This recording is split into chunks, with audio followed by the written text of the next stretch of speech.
एक राजा था। वह बहुत न्यायप्रिय तथा प्रजावत्सल एवं धार्मिक स्वभाव का था। वह नित्य शनि देव की बड़ी श्रद्धा से पूजा पाठ व स्तुति करता था। एक दिन शनि देव ने प्रसन्न होकर उसे दर्शन दिए और कहा, राजन, मैं तुमसे बहुत प्रसन्न हूँ। बोलो, तुम्हारी क्या इच्छा है? मैं उसे अवश्य पूरी करूँगा।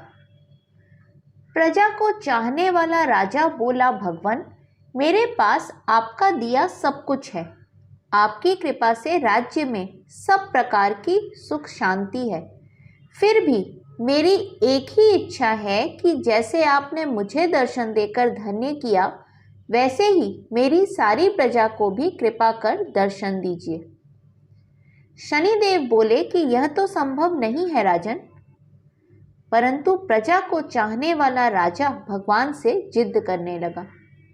आखिरकार शनिदेव को अपने साधक के सामने झुकना पड़ा और वे बोले, ठीक है, कल अपनी सारी प्रजा को उस पहाड़ी के पास ले आना और मैं पहाड़ी के ऊपर से सभी को दर्शन दूंगा।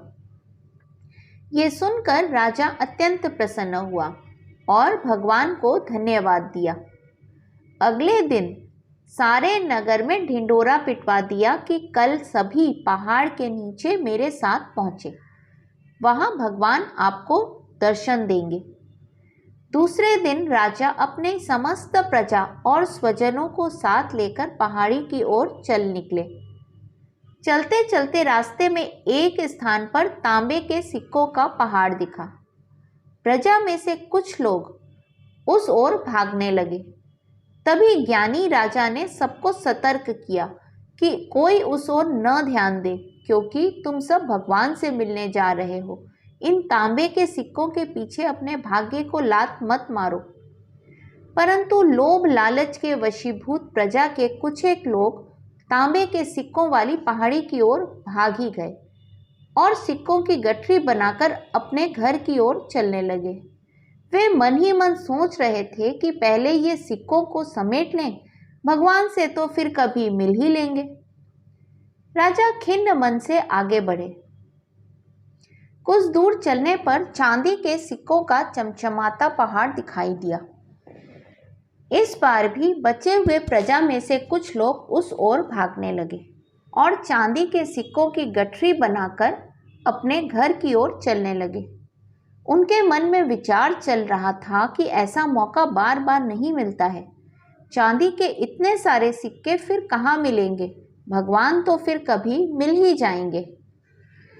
इसी प्रकार कुछ दूर और चलने पर सोने के सिक्कों का पहाड़ नजर आया।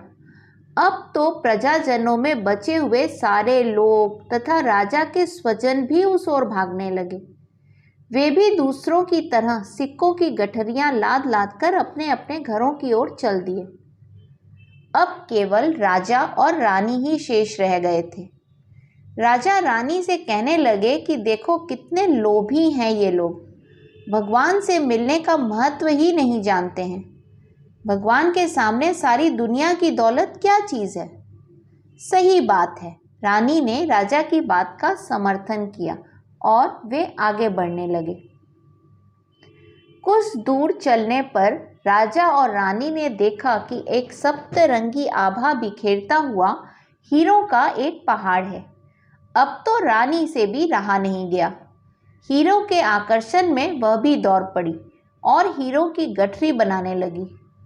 फिर भी उसका मन नहीं भरा तो साड़ी के पल्लू में भी बांधने लगी। वजन के कारण रानी के वस्त्र देह से अलग हो गए, परंतु हीरों की तृष्णा अभी भी नहीं मिटी।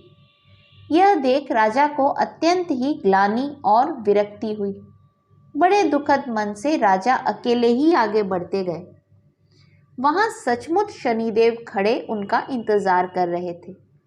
राजा को देखते ही भगवान मुस्कुराए और पूछा, कहाँ है तुम्हारी प्रजा और तुम्हारे प्रियजन? मैं तो कब से उनसे मिलने के लिए बेकरारी से उनका इंतजार कर रहा हूँ। राजा ने शर्म और आत्मग्लानि से अपना सिर झुका दिया। तब भगवान ने राजा को समझाया, राजन, जो लोग अपने जीवन में भौतिक सांसारिक प्राप्ति को मुझसे अधिक मानते हैं, उन्हें कदाचित मेरी प्राप्ति नहीं होती और वह मेरे स्नेह तथा कृपा से भी वंचित रह जाते हैं। सांसारिक वस्तुओं की प्राप्ति एक हद तक ही जरूरी होती है।